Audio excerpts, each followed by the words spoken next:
In my opinion, you can't do a reaction video on an English person for a non-British audience without talking about accent, since what we're really dealing with is speech and how that person comes across. So today, in this reaction video on Helena Bonham Carter, I will be unpacking for the audience, for you, a little bit about her accent, how it may have developed, and how she comes across now.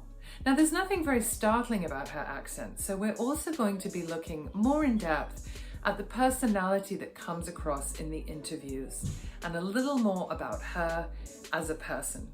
Additionally, we'll be looking at Tom Hardy because he is a great example of someone whose accent has fluctuated wildly. I'm SJ Harrison, voice and performance coach, and just like the clothes that we choose to wear on any given day, accents express identity, and those identities can fluctuate.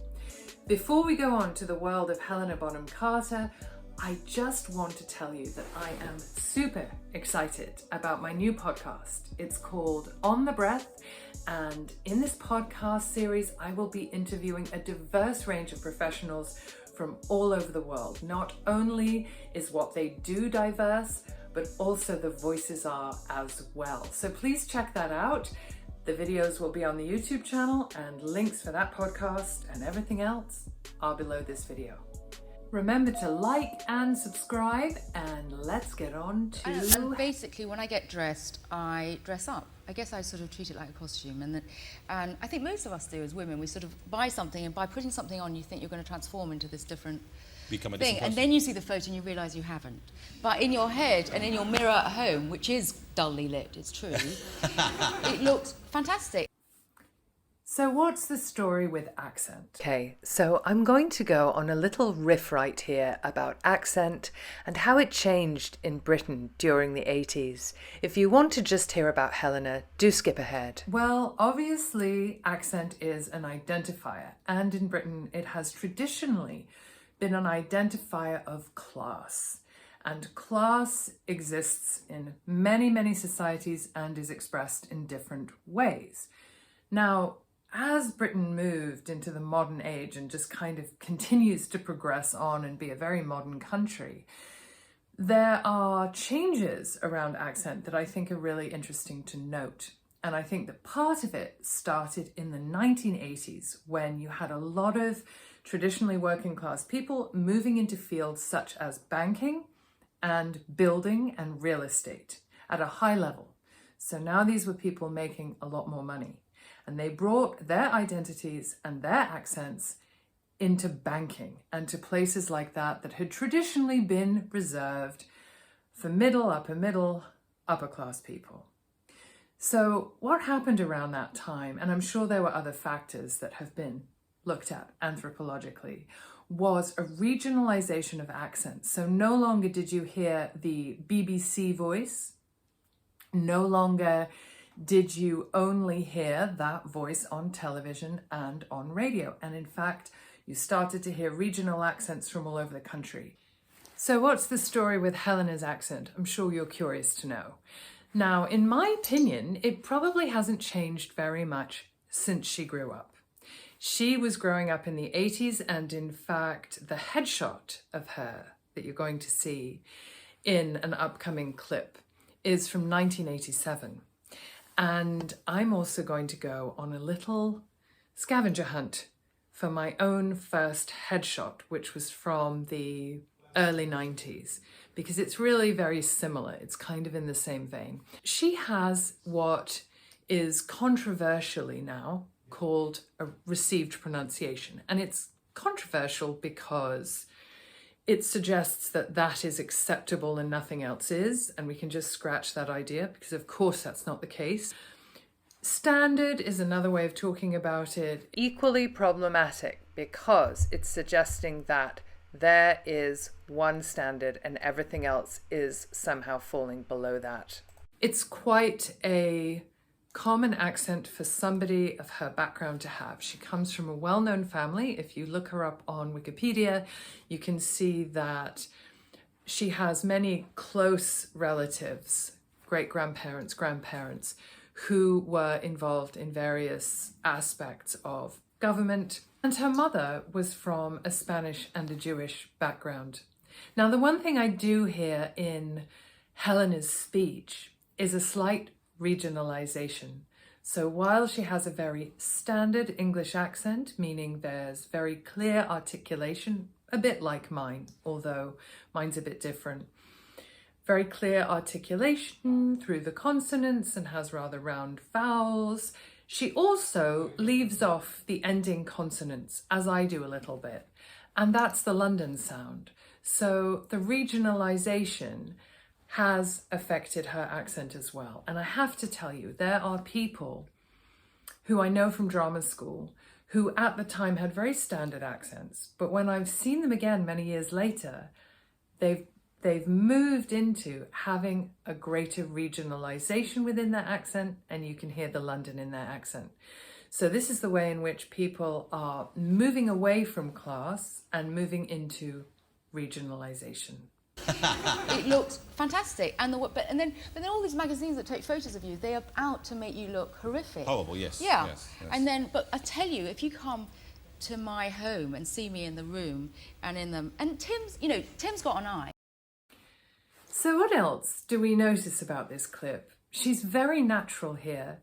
She's witty and she's conversational and she's performative, but in a very natural way. What I mean is she's delivering witticisms around dress, around the mirror, and it comes very naturally. So it's said with intended effect to amuse. That is what makes it performative. It's delivered well, but it's also quite natural. And my impression of her is that this is something she's managed to develop over time. And my sense of her is that she's probably very introverted in a particular way, in the same way that I am actually, which is she can come out and be animated and talk, but that there's a little bit of reservation where she really has to just move beyond that to get herself into that space where she's being interviewed. In all the interviews I looked at, I would see her sort of, there's this moment and this sense of, okay, I'm on stage now and I have to be outgoing and I have to be pleasant and I have to reveal of myself. And my whole impression of her is really, she did not go into acting to be a public figure. Of course, that may seem confusing because as actors, we want to be seen. We want to reveal ourselves. We want to share of ourselves in front of an audience. But what that doesn't necessarily mean is that we want to be a figure as ourselves in the public eye. So myself as an actor, I'm known as Susan Jane Harrison by colleagues. I'm not well known as an actor, but I have never particularly thought it would be very fun to be in the public eye in a way that you can't control. So I'm on video, I'm being myself in front of you. I can control that frame. If I were really well known, I'd be walking down the street, people would know me. What I guess is Helena Bonham Carter probably went into this field for a number of reasons. She may not have known or been able to articulate them all at the time. But there's this hidden reason, and she may be one of these actors, that people go into this profession. And that hidden reason can be to do with connection, that your ability to be on stage in front of an audience and access some really shared, profound, and yet common human emotions with other human beings, being watched by other human beings, can be an incredible way to connect to the things that we all have in common and can only really articulate fully through art. And of course, performance is one of those forms of art. So that acting has an awful lot to do with connection. And I think for the best actors, that's what it comes to mean. It's about connection. So you want people to like your work, but it ideally becomes less about ego and more about this other special thing that I've just mentioned. So it is not necessarily in keeping with wanting to be in front of people as, say, Helena Bonham Carter all the time. And I get from her that she has learned to manage that, but that there is a shyness to her and a sense of privacy to her as well. And she manages it now very gracefully. I'm enjoying it, thanks. Let's say that I'm your fairy godmother. Okay. And you say, Helly, fairy godmother, can you just adjust things and take a few of the bad bits away? What would the bad bits that you want me to take away? I love doing the job, love working with people we work with. I'd quite like no one to ever watch it. That's exactly what I think Yeah. too. Because that's where it gets ruined, isn't it? Yeah. So I think in this interview with Olivia Coleman, what I most notice is that unusually for an interview where there's a camera present, she's speaking in full profile directly to Olivia. And it's very lovely because it gives us a sense of what she's like just with her friends. That is her, I'm guessing, absolutely pretending the camera isn't there and that she's just being herself. And what's unusual about it is usually when there's an interview like that, the participants are aware that they are sharing with the camera. Now, this may be the format for this particular interview, but it struck me that she was very happy to have an opportunity to ignore the camera there. So now we're going to move on to an interview with her that was done through the National Portrait Gallery. And this is where you get to see that very early headshot that she had done in 1987. And she also talks about becoming involved with acting, how she became involved with acting, and what was happening in the family life that really spurred that on. She talks about really wanting to be able to earn her own money. When my father was in hospital, he was in intensive care, I was 13, and that's when I basically thought I must do something with my life. I felt a determination not to. I was quite an odd, self-sufficient person, and I felt that I wasn't going to be daunted by what had happened to my father. I was quite conscious, and that I should go out and earn my own living. I was at school, and my mother was visiting in intensive care, so she was sort of looking the other way, and that's when I phoned up an agent, and that's when I started. So just a little addendum here, because I was noticing the way in which the style of my headshots was quite similar to the style of Helena Bonham Carter's headshot. Young people emerging into the acting profession and being made to look very romantic, like ingenues. So it was quite deliberate. But I think at the seat of it was I was quite a shy person, and I was much more comfortable always pretending to be somebody else. I was brave. I think I was a little brave warrior. I was very determined. Okay, so I haven't looked at these photos for a while, so bear with me as we look for them together. Oh my goodness. One-handed. I think, yep, here they are. Okay, drum roll. And let's see what we find. Oh, okay, I'm gonna put that aside. And I think they're all in this envelope. These are some of my older photos. I hope that the one that we're looking for is here. Wouldn't it be great if I had an assistant? Oh, oh my God. So this was me with a lot of amazing hair that I just don't quite have anymore. And not really seeing the one. Oh, this is a very romantic shot. Uh-huh. Wow. So yes, I've changed somewhat. Oh my God, I hate that one. Okay, it doesn't seem to be in here. So I have one more place I can look for the photo that just reminds me so much of the style that the one with Helena Bonham Carter is in. Let's see, coming to this cabinet here, and we're gonna have a look. Okay. Here's the album I was thinking it might be in. And, oop. There's always the, famous people. I'm not going to tell you who that was. That's one thing about going to a famous drama school is you end up knowing well-known people. Ah, here they are. Okay.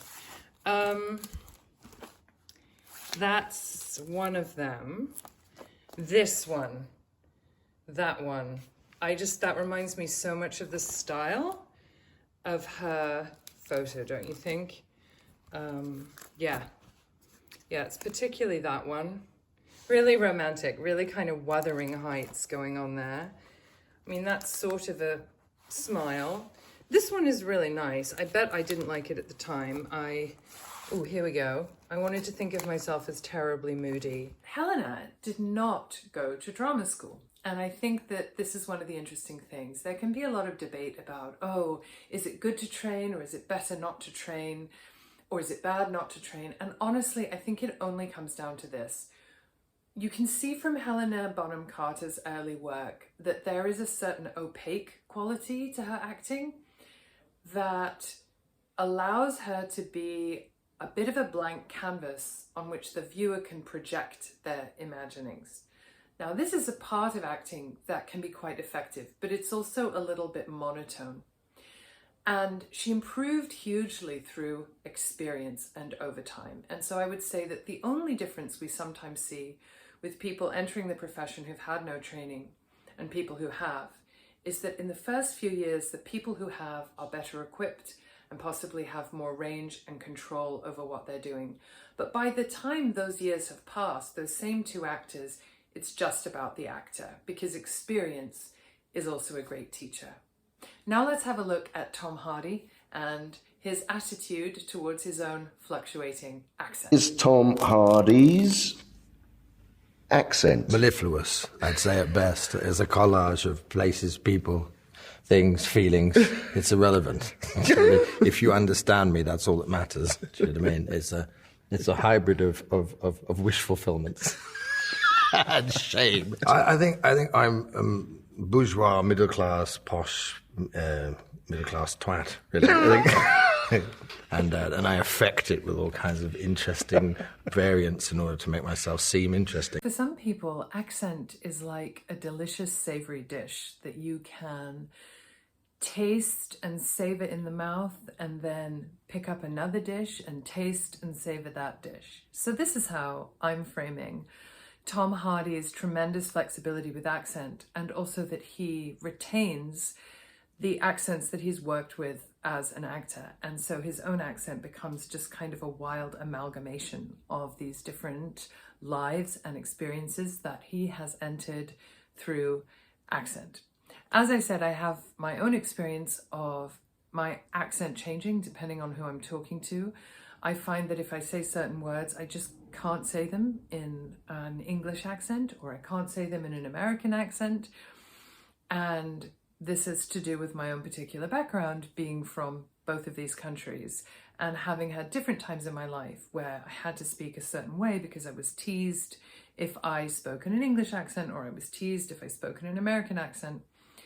And so for some people, like perhaps Tom Hardy, he may not identify very strongly with accent. And in this clip, he's also talking about class. So he's very wisely joking about himself, as he calls himself a middle-class twat.